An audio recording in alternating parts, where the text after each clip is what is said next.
साथियों, corona pandemic के कारण आज दुनिया योग की जरूरत को पहले से भी अधिक गंभीरता से महसूस कर रही है। अगर हमारी इम्यूनिटी स्ट्रांग हो तो हमें इस बीमारी को हराने में बहुत मदद मिलती है। इम्यूनिटी को बढ़ाने के लिए योग की अनेक विध विधियां हैं, अनेक प्रकार के आसन हैं। वो आसन ऐसे हैं जो हमारे शरीर की स्ट्रेंथ को बढ़ाते हैं, हमारे मेटाबॉलिज्म उसको शक्तिशाली करते हैं। लेकिन कोविड-19 वायरस खास तौर पर हमारे श्वसन तंत्र यानी कि रेस्पिरेटरी सिस्टम पर अटैक करता है। हमारे रेस्पिरेटरी सिस्टम को स्ट्रांग करने में जिससे सबसे ज्यादा मदद मिलती है वो है प्राणायाम। प्राणायाम यानी एक प्रकार से ब्रीथिंग एक्सरसाइज है। सामान्य तौर पर अनुलोम विलोम प्राणायाम ये एक प्रकार से पॉपुलर भी हैं, आप भी जानते हैं और लोग भी जानते हैं, करके भी दिखाते हैं। ये प्रभावी भी है। लेकिन प्राणायाम के अनेक प्रकार हैं।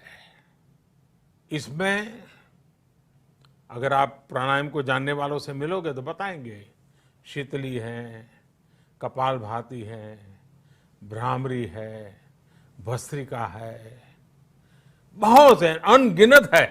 अब तो नए नए जुड़ते भी चले जा रहे हैं।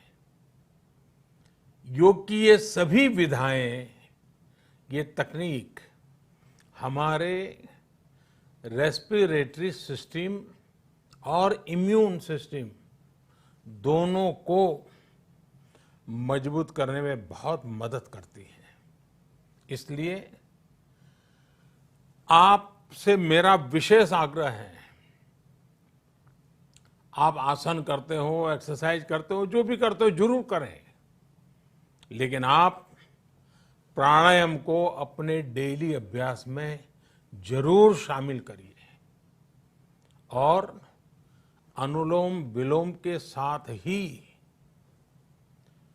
अनेक जो प्राणायाम की टेक्निक्स हैं उसे भी सीखिए, उसको सिद्ध कीजिए। योग की इन पद्धतियों का लाभ बड़ी संख्या में आज पूरी दुनिया में ये कोरोना वायरस से ग्रसित जो लोग हैं, वो पेशेंट उसका लाभ ले भी रहे हैं। योग की ताकत से उन्हें इस बीमारी को हराने में मदद मिल रही है। साथियों, योग से हमें वो आत्मविश्वास और मनोबल भी मिलता है जिससे हम संकटों से जूझ सकें और जीत सकें। योग से हमें शांति मिलती है, मानसिक शांति मिलती है, संयम और सहन शक्ति भी मिलती है। स्वामी विवेकानंद जी कहा करते थे,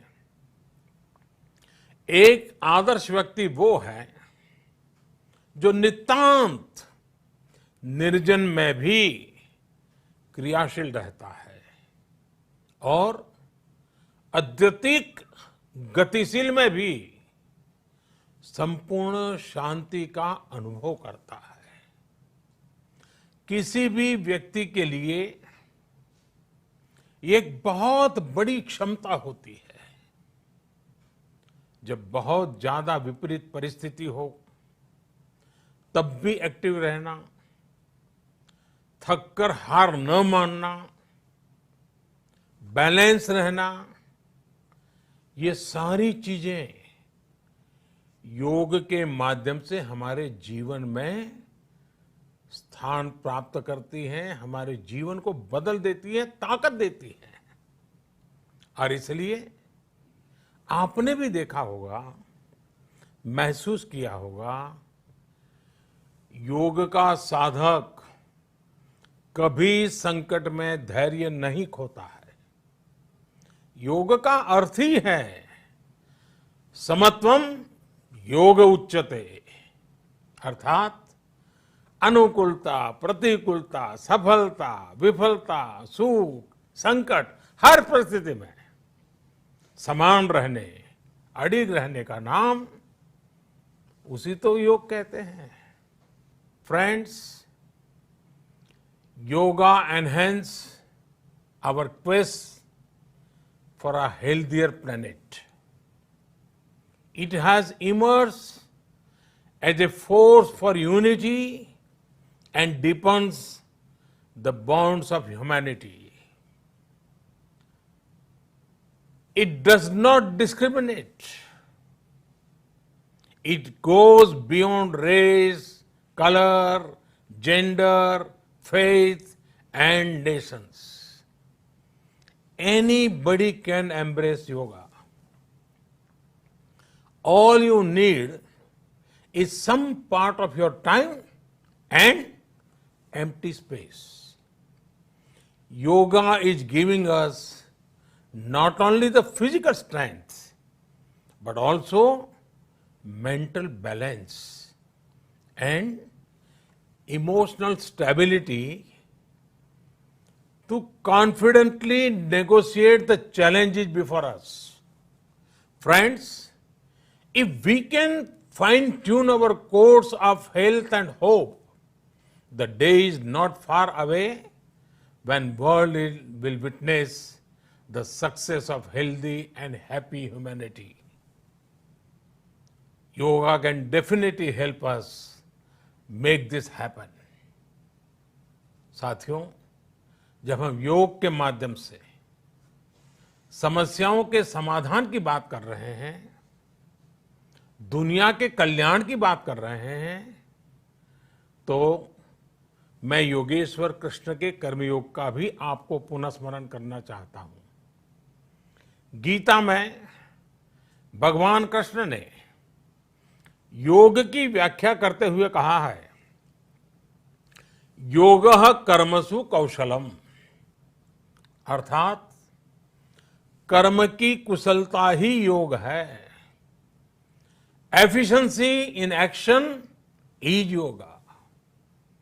ये मंत्र सदा सर्वदा हमें सिखाता है कि योग के द्वारा जीवन में अधिक योग्य बनने की क्षमता पैदा होती है। अगर हम अपना काम अनुशासन से करते हैं, अपना दायित्व निभाते हैं, तो भी एक तरह का योग ही है। साथियों, कर्मयोग का एक विस्तार और है। हमारे यहां कहा गया है, युक्त आहार विहारस्य युक्त चेष्टस्य कर्मसु युक्त स्वप्नावबोधस्य योगो भवति दुखा, अर्थात सही खान पान, सही ढंग से खेलकूद, सोने जागने की सही आदतें और अपने काम, अपनी ड्यूटीज को सही ढंग से करना ही योग है। इसी कर्मयोग से हमें सभी तकलीफों और समस्याओं का समाधान मिलता है। इतना ही नहीं, हमारे यहां निष्काम कर्म को बिना किसी स्वार्थ के सभी का उपकार करने की भावना को भी कर्मयोग कहा गया है।